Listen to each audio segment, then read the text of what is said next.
You're listening to a bonus episode of the On the Tape podcast. Guy Adami, always joined by Dan Nathan. Huge week earnings, Fed, jobs report. Mike Wilson seemingly getting less bearish. A lot to talk about. Later, we're going to go off the tape with Drew Short, head of global investment strategy at Hamilton Lane. That's important more now than ever, Dan. Yeah, no, we had a great conversation with Drew, and it's interesting, Guy. You and I spent a lot of time talking about equity markets and the things that affect it. I know you in particular have been highlighting all year long what's been going on in the credit markets. And if we really are to see a major downdraft, I think, in the economy, which would be reflected in the stock market, we're likely to see some kind of issues in the credit markets. We haven't seen it just yet. I think Drew's take on the public credit markets with what's going on in the private credit markets where they're primarily focused on, really interesting stuff there. So definitely check out that interview with Drew. Guy, the one takeaway for me, Mike Wilson, he was on our podcast On the Tape a few weeks ago. He was still pretty bearish. This was before that market, the stock market had turned on that Thursday afternoon. Remember, we had that new 52-week lows. Things felt really ugly. And then we had that intraday reversal. That Monday, Mike comes out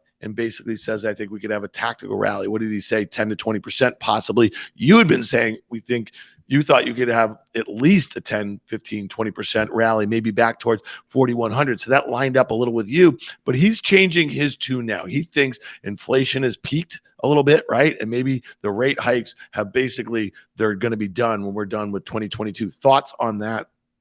Well, we talked about it was October 12th was a Wednesday. We talked about it that week, how the setup those couple days looked eerily similar to what we saw back in the middle of June. And we thought we could see a 15% rally. Actually, we set up to 4,000. Maybe we overshoot. And effectively, here we are. So Mike Wilson, is he changing course?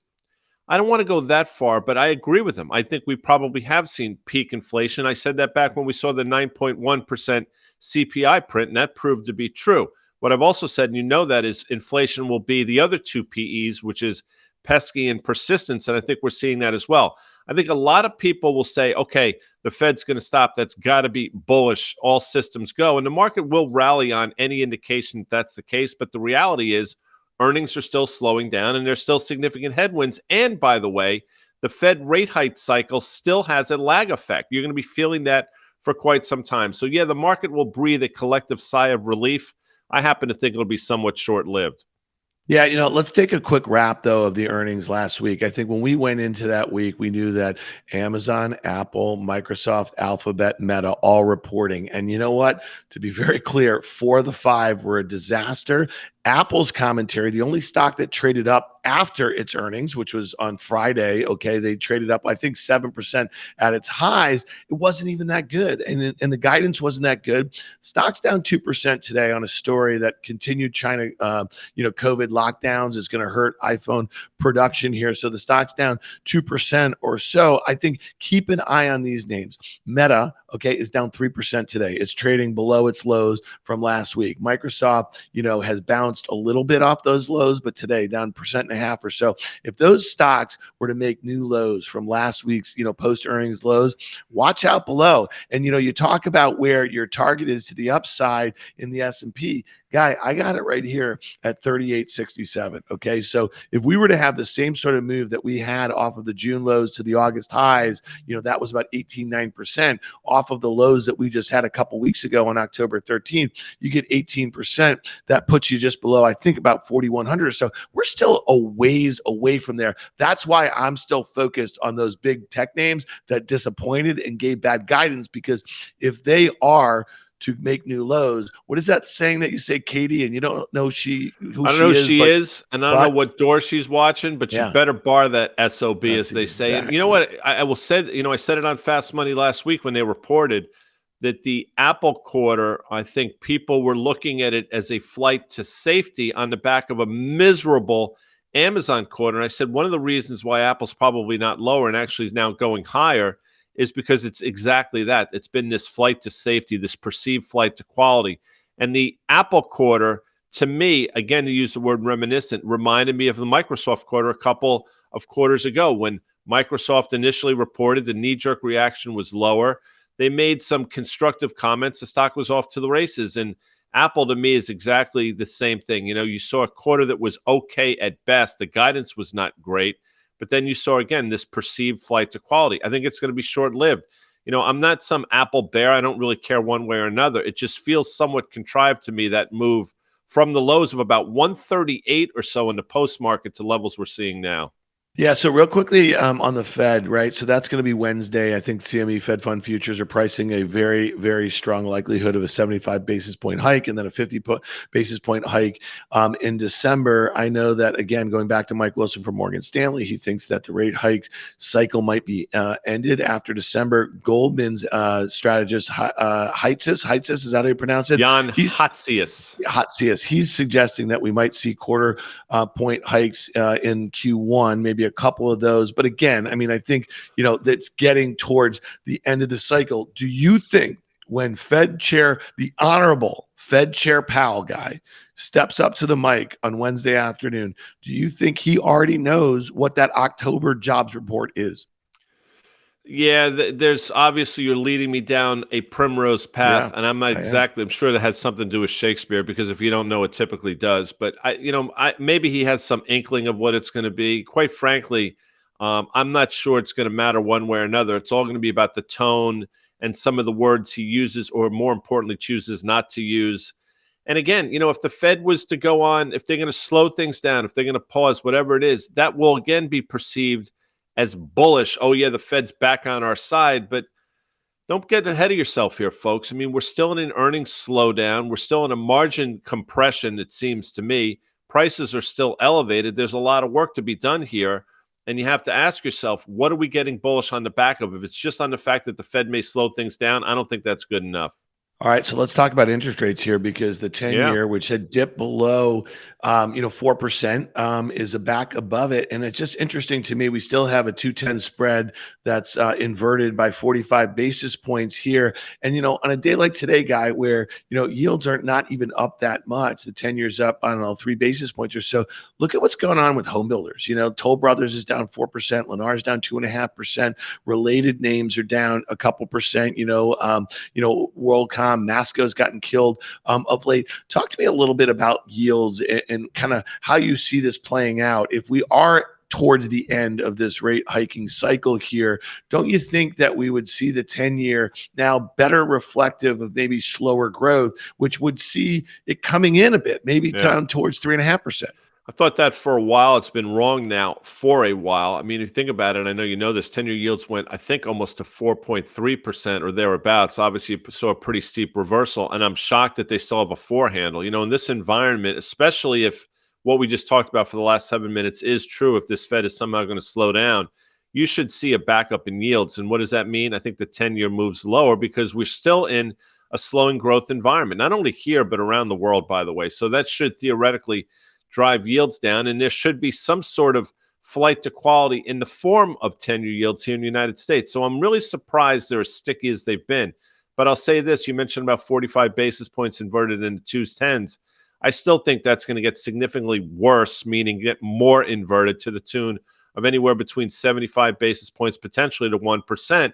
And it probably comes in the form of, to your earlier point, 3.5 to 375, 4.5-ish in the 2-year. And that, to me, again, you can be as bullish as you want, but that does not paint a pretty picture, in my opinion, Dan. Yeah, and we also obviously got to keep a track of the dollar, the U.S. dollar index, the Dixie, which almost got to 115. Again, a year ago, Guy, this was 94. A year ago, the U.S. dollar index was 94. It got as high as 115-ish, or about 114.5 or so at its highs in September. It checked back a little bit, back below 110, but it seems like it kind of bounced off of, that kind of long-term uptrend. So that'll be interesting. The other one, last week we started after the Communist Party in China. President Xi is, again, he won an election, Guy. He's going to be, premier again here, a president, and Chinese equities got killed, and then it had a nice little bounce, but they're back now, man. If I'm looking at the FXI, that's the iShares, large cap China ETF, and I bought calls in that. I talked about it a little bit on Market Call. Look at that thing. It's making new lows right now. And again, is that on the heels of kind of COVID lockdowns, continued COVID lockdowns? I think that's exactly what it is, and they can be more draconian now because, again, his Yeah. power base seems to be solidified. And I think there was some, not concern, that's the wrong word, but I think there was some thought that perhaps with the zero COVID, he was somehow compromised. Well, that proved not to be the case, and I'm not surprised by it. And my concern all along has been, again, with in terms of the Chinese, when your opponent, and I'm using the word opponent, is playing a 50-year game and you're playing a 5-minute game, which we typically do here in the United States, almost by definition, you can't win. When your opponent is willing to lose battles to win wars, you're defeated before you even start. And I'm surprised, in my opinion, that really hasn't manifested itself here in the United States. You know what's really interesting when you talk about your opponent and you talk about playing a game, a long game here. Yesterday, we're recording this on Monday. Yesterday, the Seattle Seahawks playing the New York Football Giants, they only had to play a 50-yard game for a bunch because your Giants in the special teams were an absolute disaster. They're just coughing up the ball, giving them the short field, and it was kind of over. So again, they had to play a very short Nice job. game. I like what you did there. I love the fact that you went to sports before I did. I mean, my want is to go there immediately. I'll say this. Seattle beat the Giants yesterday. I mean, those 2 turnovers did not help. And that kick returner / punt returner probably will not see the field of play again, at least not in a Giant uniform. That said, the offense didn't do that all much when they had the ball, and the only time they really scored a meaningful touchdown is when they recovered a fumble on the 2-yard line and went in. Thank you, Saquon Barkley. Daniel Jones was mediocre at best yesterday. They still don't have anybody to throw to. As a matter of fact, I just got a call a few minutes ago from the Giant organization asking if I'd be willing to try out for their wideout spot, and I might do that later this afternoon after market call, 1 p.m. Eastern time, by the way.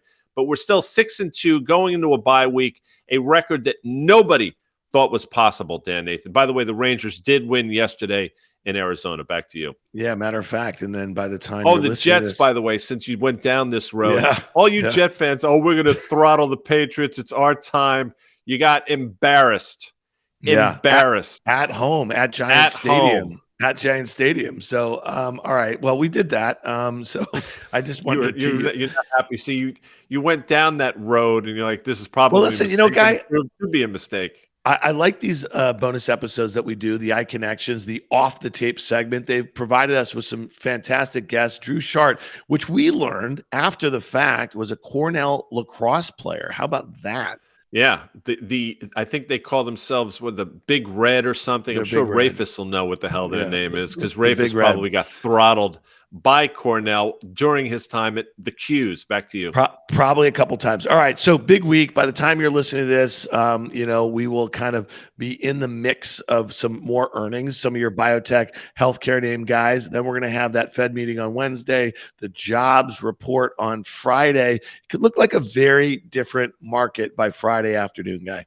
It's interesting, and we'll end it on this. Typically, good news is good news. You get good news in the form of jobs on Friday. In other words, unemployment stays low and you added job. That's not – I don't think the market's going to like that all that much, and we'll see. So this week is going to be a fascinating – given the fact, again, that we've rallied, I think, close to 10% in the S&P from the lows-ish. So much to look at this week.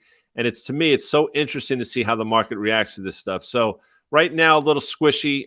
Today's a long day, but I've enjoyed the conversation. I'm really going to enjoy the conversation with Drew Shart in just a few minutes, Dan.